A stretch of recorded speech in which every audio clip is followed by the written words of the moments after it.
आज एक दुर्दैवी घटना घडलेली आहे ते म्हणजे मुंब्र्याला लोकलमधून दोन लोकलचे ते प्रवासी एकमेकांना घासल्या किंवा त्यांच्या बॅगा घासल्या म्हणून जे कोणी 8-10 जण खाली पडले त्यातले जवळपास 5 जण आत्तापर्यंत फिगर आलेली आहे, कदाचित आकडा वाढू शकतो, त्यांचा मृत्यू झालेला आहे. आणि एक मीडियामध्ये चर्चेला सुरुवात झाली नेहमीप्रमाणे की मुंबई किती बोजा सहन करणार, किती लोक बाहेरून येणार, किती गर्दी वाढणार वगैरे हे नेहमीचे प्रश्नांना एक प्रकारे चालना मिळालेली आहे. तसा हा प्रश्न नवीन नाही. याचं कारण असं आहे की 1988ला जेव्हा मी मुंबईत आलो होतो, मी सुद्धा मुंबईकर नाही किंवा जवळपास आपल्या बाजूला बसलेला प्रत्येक माणूस आपण जर का पाहण्याचा प्रयत्न केला, आपल्या बिल्डिंगमधली प्रत्येक व्यक्ती जर का पाहण्याचा प्रयत्न केला तर ओरिजिनल मुंबईकर आहेत आणि किंवा त्यांचा जन्म मुंबईत झालेला आहे आणि ते मुंबईत राहिलेत असे 50% असतील, पण 50% हे आउटसाइडर्सच असतात. आणि हे आउटसाइडर्समध्ये महाराष्ट्रात नाही येणार आहे, कारण लगेच परकीय, मग ते परदेशी, मग ते गुजराती, सध्या गुजराती आणि मराठी वाद त्याला उगाचच त्याला एक प्रकारे एक वळण दिलं जात आहे. मग हिंदी मराठी वाद, मग एक शिवसेनेने पहिल्यांदा सुरू केलेलं दाक्षिणात्य. पण एक वस्तुस्थिती आहे की या देशाच्या आर्थिक राजधानीत देशाच्या कानाकोपऱ्यातून लोक येतात. याचं एक फार सुंदर विवेचन एकदा रामराव अधिक माजी अर्थमंत्र्यांनी केलेलं होतं की व्हीटी चर्चगेटवर पीक अवरच्या काळात या देशातल्या कुठल्याही भाषेतून तुम्ही आवाज द्या, येणाऱ्या गर्दीतून तुम्हाला प्रतिसाद मिळेल. आणि हे त्यांचं वाक्य फार महत्त्वाचं आहे.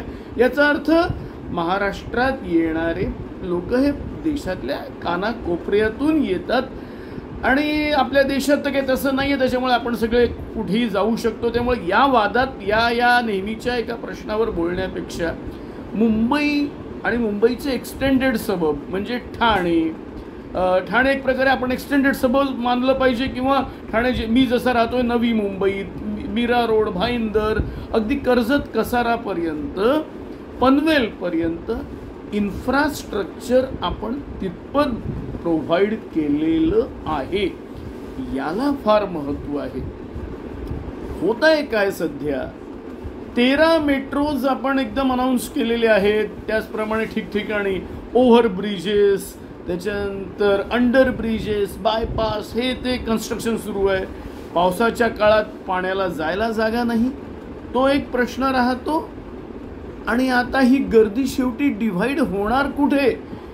येणारा जो इन्फ्लक्स आहे तो सगळा मेट्रोचं तिकीट असून मेट्रो सुरूही पण झालेली नाही आहे. मेट्रोचं तिकीट अफोर्ड करू शकतो, कारनी जाऊ शकतो असाही नाही. त्याच्यामुळे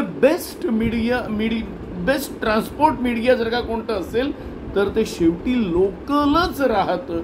आणि लोकल सध्या ज्या काही 3-4 लाईन्स आहेत ते टोटल जी येते ती आहे 75 लाख. रोज लोकांची ने-आण करण्याची जबाबदारी लोकलची आहे. आपण हे डिव्हाइड करू शकतो का? हाच एक फार मोठा प्रश्न आहे की हा जो लोकलवरचा ताण आहे तो आपण कमी करू शकतो का? त्यातला आज एक असा पर्याय सांगण्यात आला आहे, तो ऐकून तो वाचून थोडंसं मला हसायला आलं. ते म्हणजे आपण आता लोकलचे दरवाजे स्वयंचलित बंद करूया. मी हे सांगू शकतो की मी कधीही दरवाजाच्या बाहेर लटकलेला जरी प्रवास केलेला नसेल तरीही प्रत्येक गाडीमध्ये किती लोक असे दरवाजाला बाहेर लटकून प्रवास करत असतात. आणि ते जर का इतके लोक बसल्याबरोबरच तर स्वयंचलित दरवाजे बंद होतील हा नियम सुरू केला तर ॲडिशनल किती ट्रेन लागतील हा एक फार मोठा प्रश्न आहे. एखादी अनाऊन्समेंट तर करून टाकायची. सध्या केंद्र सरकारमध्ये काय आणि राज्य सरकारमध्ये काय अशी एक सिस्टीम सुरू आहे. अनाऊन्समेंट तर करून टाकायची, होईल की नाही बघून घ्यायचं. लाडकी बहीणप्रमाणे पुढे होतच राहत आहे. मग त्या आधीच्या काय ज्या योग्य नसतात त्याही लाडक्या बहिणींना दिलं जातं, मग ते विड्रॉ केलं जातं वगैरे. तर तसला प्रकार आहे का? जरा विचार करा. 10 ते 12 जण लोकलमधून लटकत आहे आणि आपण ते बंद करू शकतो का? दुसरा एक प्रश्न असा आहे की हे अगदी सगळीकडे लिहिलेलं मुंबईच्या आर्थिक राजधानीत दिवसाला